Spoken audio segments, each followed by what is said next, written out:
வணக்கங்க. திருவேற்காடில் எல்லாரும் போராட்டம் பண்ணுறீங்க இடத்துக்கு. அது எங்கள் இடம் அப்படின்னு சொல்கிறீங்க. அது என்னன்னா உங்களுக்கு புரியாமல் தான் நீங்கள் அதை பண்ணுறீங்கன்னு நான் சொல்லணும். என்னன்னா அது விளக்கத்தை சொல்கிறேன் உங்களுக்கு. இப்போ போராட்டம் பண்ணுறோம் அப்படின்னு எல்லாரும் குமிஞ்சிருக்கீங்க. எப்பவுமே ஒன்று தெரிஞ்சுக்கோங்க, புறம்போக்கு இடம்னா அது எப்போ வேணாலும் கவர்மெண்ட் அதை அவங்களுக்கு தேவைப்படும் போது அதை கேட்பாங்க. அப்போ நம்ம கொடுத்து தான் ஆகணும். முதல்ல நோட்டீஸ் ஒட்டுவாங்க, டைம் கொடுப்பாங்க. நம்ம டைம் ஏற்றுக்கிட்டு நம்ம கொடுத்துடணும். அது வரைக்கும் நம்ம யூஸ் பண்ணிக்கலாம். நீங்களாம் சொல்கிறீங்க வரி கட்டியிருக்கோம் அந்த வீட்டுக்கு, அந்த இடத்துக்கு, அப்புறம் கரண்ட் பில்லாம் கட்டணும். அப்போலாம் ஏன் சொல்லலைன்னா, எப்போவுமே நீங்கள் அவங்களுக்காக தேவைப்படுமோ அது வரைக்கும் மக்கள் இருந்துக்கிட்டோம், அது யாருமே இது பண்ணிடணும் எடுத்துடணும் அப்படின்னு நினைக்க மாட்டாங்க. இருக்கிற வரையும் மக்கள் இருக்க வரைக்கும் நீங்கள் இருக்கீங்களா, அதுக்கு வரி கட்டுறீங்க. எப்படி இப்போ சாதாரண நீங்கள் எடுத்துக்கோங்களேன். இப்போ வாடகைன்னு ஒன்று கட்டியிருக்கணும். வரி கட்டியிருக்கோம் வரி கட்டியிருக்கோம் நீங்கள் சொல்கிறீங்க. வாடகைன்னு எடுத்தால் மாதம் மாதம் எவ்வளோ கட்ட வேண்டியது இருக்கும்? நிறைய கட்ட வேண்டியது இருக்கும்ல. அப்படி தான் நீங்கள் நினச்சிக்கணும். வரி தான் அது பதிலாக நம்ம வரி கட்டியிருக்கோம் அப்படி தான் நினச்சிக்கணும். வரின்னா எவ்வளோ? ஒரு 500 ஆகும், அவ்வளோதான். இந்த இப்போ பொதுவான இடம் இந்த புறம்போக்கு இடங்கள்லாம் சொல்கிறாங்கல்ல, அது யாருக்குமே சொந்தம் இருக்காது. இப்போ அரசாங்கம் இப்போ முதலமைச்சர் அதை அப்படி பண்ணிட்டாரு, திமுக கட்சி இது ஆகணும் அப்போலாம் நீங்கள் எல்லாரும் சொல்கிறீங்க. அதெல்லாம் கேட்குறேன். அவருமே எடுத்துக்கிட்டு போயிட முடியாது. பொதுவான எல்லாரோட சொத்து எல்லாருமே தான் கேட்பாங்க. அவருக்கு மட்டும் அந்த சொத்து எடுத்துக்கிட்டு அவரும் தனியாக போயிட முடியாது. அவர் எடுத்துக்கிட்டார் இப்போ அந்த இடத்தெல்லாம் அவர் பேரில் வந்துருச்சா? இல்லைல்ல. நீங்கள் புரிஞ்சிக்கல, அவ்வளோதான். அந்த இடத்துல புரிதல் இல்லை. ஏன்னா யாருமே என்ன எடுத்து சொன்னாலும் உங்களுக்கு புரிகிற இது இப்போ அங்கே இல்லை. ஏன்னா உங்களுக்கு அவங்க இடம் அது போகுதுன்றத ஒரு மன வருத்தம் அதுதான் அங்கே நிறைய இருக்குது. நான் என்ன யார் இப்போ சொன்னாலும் பேசினாலும் புரிஞ்சுக்க அளவுக்கு நீங்கள் இல்லை. ஏன்னா நம்ம இடம் போகுது அப்படின்னு நினைக்கிறீங்க. யாருமே கவர்மெண்ட் சொத்துனா எல்லாருக்குமே சமமான சொத்து. யாருமே எடுத்துகிட்டு தனியாக போயிட முடியாது கவர்மெண்ட் சொத்தை. அது முதல்ல தெரிஞ்சுக்கோங்க. அது வரைக்கும் நீங்கள் இருக்கலாம், நீங்கள் வரி கட்டலாம், எல்லாமே பண்ணலாம். கவர்மெண்ட் கேட்கும் போது கண்டிப்பாக கொடுத்து தான் ஆகணும். மக்கள்லாம் யாரும் குரல் கொடுக்கல, அரசாங்கம் வேறு கட்சிக்காரங்க குரல் கொடுக்கல அப்படின்னு நீங்கள் சொல்கிறீங்கன்னா, கோர்ட்டு உத்தரவு போட்டுட்டா கோர்ட்டில் என்ன சொல்கிறாங்களோ அது எல்லாருமே நம்ம கட்டுப்படணும். கோர்ட்டு உத்தரவு அவங்களுக்கு எல்லாமே தெரிஞ்சு தான் அவங்க உத்தரவு போடுவாங்க. அந்த உத்தரவுக்கு யாருமே கட்டுப்படாமல் போகணும். மக்கள் எல்லாருக்குமே புரியுது. எப்படி எல்லாரும் நினைப்பாங்கல்ல, இது புறம்போக்கடை கவர்மெண்ட் கேட்கும்போது கொடுத்து தான் ஆகணும், இவங்க மட்டும் எப்படி சொந்தம் ஆக்கிக்கலாம் எடுத்துக்கலாம் அப்படின்னு மற்ற மக்கள்லாம் நினைக்கிறாங்கல்ல. புரியுதா அவங்களுக்கு? மற்ற மக்களுங்களாம் என்ன நினைக்கிறாங்கன்னா, புறம்போக்கு இடத்த இவங்க மட்டும் எப்படி எடுத்துக்கலாம் கவர்மெண்ட் சொத்தை அப்படின்னு. சரி, இப்போ உங்களுக்கு புரிகிற மாதிரி நானே சொல்கிறேன். இப்போ ஒரு இடத்துல காலியாக இருக்குது, நான் போய் உட்காந்துக்கிறேன். பெரிய இடம் எடுத்துக்கிறேன், நான் என்னை வச்சு பேசுகிறேன். நான் பெரிய இடம் ஃபுல்லாக வளைச்சி போட்டு நான் உட்காந்துக்கிறேன். நான் ரொம்ப வருஷமாக இருக்கேன்னு சொன்னால் நீங்கள் மக்கள் எல்லாரும் என்னை விட்டுருவீங்களா? அந்த இடத்துல என்னை எடுத்துக்க சொல்லுவீங்களா? சொல்ல மாட்டீங்களா? இது கவர்மெண்ட் இடம். அப்போ எல்லாரும் பேசுவீங்களா? அப்படி பேசுவீங்களா? கண்டிப்பாக. அப்போ எனக்கு மட்டும் விட்டுருவீங்களா? அந்த இடத்த ஃபுல்லாக பெருசாக ஒரு இடத்த வளைச்சி போட்டு நான் உட்காந்துக்கிறேன், வரி கட்டிகிட்டு இருக்கேன், விட்டுருவீங்களா நீங்களா?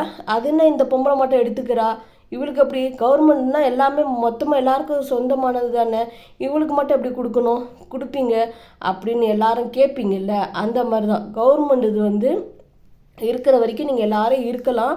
வரி கட்டுற வரைக்கும் வரி கட்டிக்கிட்டு வாடகை நீங்கள் என்ன நினச்சிக்கணும், நம்ம வெளியே இருந்தால் வாடகை கட்டியிருப்போம்ல இவ்வளோ நாளுக்கு, அப்படி தான் நீங்கள் நினச்சிக்கிட்டு கவர்மெண்ட் கேட்கும்போது எப்போவுமே கொடுத்துடணும். பெருசாக நம்ம அதில் வீடு கட்டி பெரிய வீடெலாம் கட்டக்கூடாது. ஏன்னா இது கவர்மெண்ட் இடம். அது என்றைக்கு இருந்தாலும் கேட்பாங்க. அவங்க இடத்த நம்ம கொடுக்கணும். இது தனிப்பட்ட விதத்தில் முதலமைச்சர் எடுத்துக்கிட்டு அவர் சொத்துன்னு எடுத்துக்க முடியாது, அவருக்கும் போக போகிறது இல்லை. அவர் எடுத்துக்க முடியுமா? கவர்மெண்ட் இடத்த யாருமே எடுத்துக்க முடியாது. நீங்களாம் புரிஞ்சிக்காமல் இன்னமும் அவர் தான் மொத்தத்தையும் சொத்தை எடுத்துக்கிறது, இந்த கவர்மெண்ட் இந்த இடத்த ஃபுல்லாக அவருக்கு எடுத்துக்கிற மாதிரி நீங்கள் இந்த கட்சி ஒழியணும் அப்படிலாம் நீங்கள் பேசுகிறீங்க. முதல்ல புரிஞ்சுக்கோங்க, இது யாருக்குமே போகாது.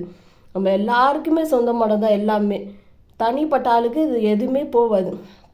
சீமான் வந்துட்டார், உங்களுக்கு ஆறுதல் சொல்லிட்டாரு அப்படின்னா அவர் பொய்யா நடிக்கிறாரு, அவ்வளோதான். ஏன்னா இப்போ உங்கள்கிட்ட எல்லாரும் அவ்வளோ பேர் இருக்கீங்க, ஓட்டு உங்ககிட்ட எல்லார்ட்டையும் வாங்கணும் இந்த வாட்டி.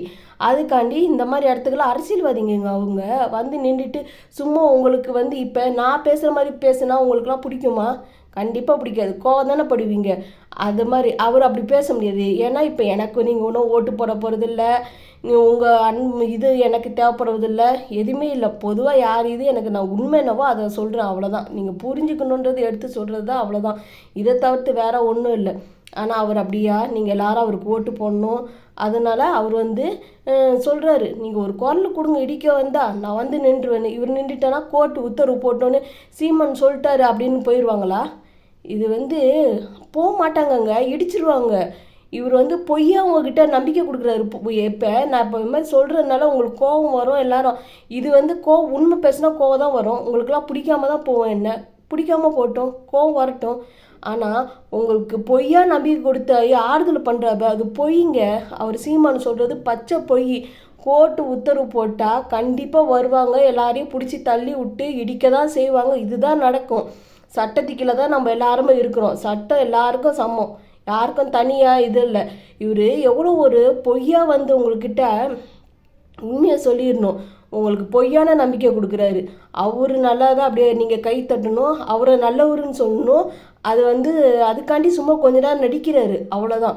பொய்யா நடிக்கிறாரு. அவர் நடிக்கும் போது நான் பார்க்கும்போது இந்த மக்களுங்கெல்லாம் பாவம் எப்படி வந்து நம்புகிறாங்க பாரு. இவர் பொய்யா பேசுகிறாரு. ஏன்னா இப்போ நீங்களாம் வந்து திமுக கட்சி வந்து இப்போ உங்களுக்கு கோபமாக இருக்கீங்களே, அதனால் இவர் பக்கமாக இழுத்துக்கிறதுக்காண்டி பொய்யா வந்து இடிக்கிறதா சொல்லிடுங்க. வந்துடுறேன் அப்புறம் போகும்போது பேசிகிட்டு இருப்பவர்.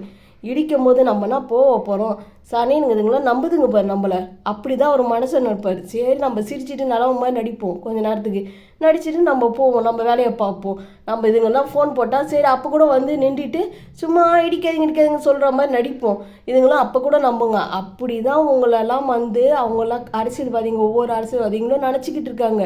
நீங்கள் வந்து நிறைய பெண்கள் போய் அவர்கிட்ட சொல்லும் போது பார்க்கும்போது பாவம் இந்த அம்மாவுக்கு வந்து அந்த அளவுக்கு இல்லை, ரொம்ப போய் ஆதங்கத்தில் சொல்கிறாங்க. ஆனால் அவர் வந்து பொய்யா நடிக்கிறாரு. ஏன்னா இந்த அம்மாவுக்கு எதுவுமே புரியல. இதெல்லாம் வந்து இடிக்கணும்னு சொன்னாங்கன்னா கண்டிப்பாக வந்து இடிச்சிருவாங்க. கட்சிக்காரவங்க வந்து இப்போ இது வந்து இந்த மாதிரி எல்லாருமே வந்து பயன்படுத்திப்பாங்க. இப்போ ஒவ்வொரு கட்சியாக வந்து நாங்களாம் இருக்கிறோமா அப்படின்னு பொய்யா வந்து ஆறுதல் சொல்லி சும்மா நடித்து, இது எல்லாமே நடிப்பு தான். கண்டிப்பாக வருவாங்க. நீங்கள் வேணால் பாருங்களேன், இடிக்கும் போது இடிப்பாங்க. அப்பப்போ இந்த சீமான்ட்ட கேட்டு பாருங்களேன் என்ன சொல்கிறாருன்னு. நடிப்பாருங்க, பொய்யுங்க அதெல்லாம், சும்மா நடிப்பு. நீங்கள் இப்போ ஓட்டு போகிறதுக்காண்டி பண்ணுறாரு சீமான் அவர், அவ்வளோதான். இதை தவிர்த்து அவர் வந்து கோர்ட்டு சொன்னதுக்கப்புறம் அவர் யார், உங்களை மாதிரி என்ன மாதிரி ஒரு சாதாரண ஆள் தான். அவரும் பெரிய ஆள்லாம் இல்லை, ஒன்றும் இல்லை. அவர் சொன்னால் அப்படியே சட்டம்லாம் அப்படியே கேட்டுரும், அப்படியே எல்லாரும் நின்றுவாங்க. அப்படியே சீமான் சொன்ன அப்படி ஒன்றுமே இல்லை. நீங்களும் நானும் எப்படியோ அந்த மாதிரி தான் சீமான் அவரும். அவர் வந்து சட்டத்துக்கீழே எல்லாருமே ஒன்று. முதலமைச்சர் கூட நம்ம சட்டத்துக்கீழே எல்லாரும் ஒன்று தான். யாருமே அங்கே பெரிய ஆளுங்கெல்லாம் இல்லை. அது முதல்ல நீங்கள் தெரிஞ்சுக்கோங்க. இப்போ வந்து இவங்க வந்து நீங்கள் எல்லாரும் என்ன நினச்சிக்கிட்டிங்கன்னா முதலமைச்சர் தான் வந்து இது, இப்போ அவர் தான் இந்த இடத்தெல்லாம் எடுத்துக்க போகிறாரு அவர் பேரில், அப்படிலாம் மாற்றவே முடியாது. யாரையும் எடுத்துகிட்டு கவர்மெண்ட் இடத்த யாரையும் எடுத்துகிட்டு போக முடியாது. அப்படிலாம் இவங்க உங்ககிட்ட சொல்கிற கதை, நீங்கள் இது உங்களுக்கு தெளிவாக புரியாதுல்ல, அதனால தான் சொல்கிறேன். இவங்கெல்லாம் சொல்கிற கதை தான் தவிர. இப்போ நாடை வந்து ஒரு வீட்டிலே வந்து ஒரு பிள்ளைக்கு ஒரு அப்பங்காரை வந்து சொல்லும் போது அந்த பொண்ணுக்கு பிடிக்காது, கோவம் வரும். நல்லது என்னவோ அதை தான் செய்வாங்க. அந்த மாதிரி தான் நாட்டை நடத்துகிறவங்க வந்து முதலமைச்சர் நல்லது என்னவோ எது பண்ண முடியுமோ இவங்களுக்கு பிடிக்காது, அவங்களுக்கு பிடிக்காது, இவங்க இதனால நம்மகிட்ட கோச்சிப்பாங்க, அப்படிலாம் பார்க்கவே முடியாது. சட்டம் என்னவோ நல்லது என்னவோ அதை செஞ்சுக்கிட்டு அவங்க போய்கிட்டே இருப்பாங்க. தவிர இவங்க கோச்சிப்பாங்க, இவங்க இடத்த இது பண்ணிடக்கூடாது, அந்த மாதிரி பண்ணிடக்கூடாது, அப்படிலாம் பார்க்க முடியாது. ஏன்னா இவங்களுக்கு நம்ம நல்லவங்கள நடிக்கணும், அவங்களுக்கு நல்ல அந்த மாதிரி நடிச்சுக்கிட்டே இருக்க முடியாது. நடித்து அப்படி நாடு நடத்த முடியும்? எது கரெக்டோ அது செஞ்சுட்டு தான் இருப்பாங்க. அந்த மாதிரிலாம் நடிப்பெல்லாம் போட்டுக்கிட்டே இருக்க முடியாது. பொழுதனிக்க யாரும் போட்டால் அது ஒரு நல்ல அரசியலுக்கு இல்லாமல் தான் இருக்கும்.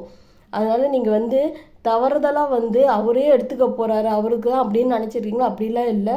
நீங்கள் கட்டின வரி கட்டணும் அப்படிலாம் சொல்கிறீங்களே, அது நீங்கள் என்ன நினச்சிக்கணும், நம்ம வாடகை கட்டினது மாதிரி அவங்களுக்கு நம்ம இவ்வளோ நாள் நம்ம இருந்துக்கிட்டோம் இந்த இடத்துல எல்லாரும் நம்ம பயன்படுத்திக்கிட்டோம். இன்றைக்கி கவர்மெண்ட்டு தான் கேட்குது, கோர்ட்டு உத்தரவு போட்டிருக்காங்க, கவர்மெண்ட் கேட்குது.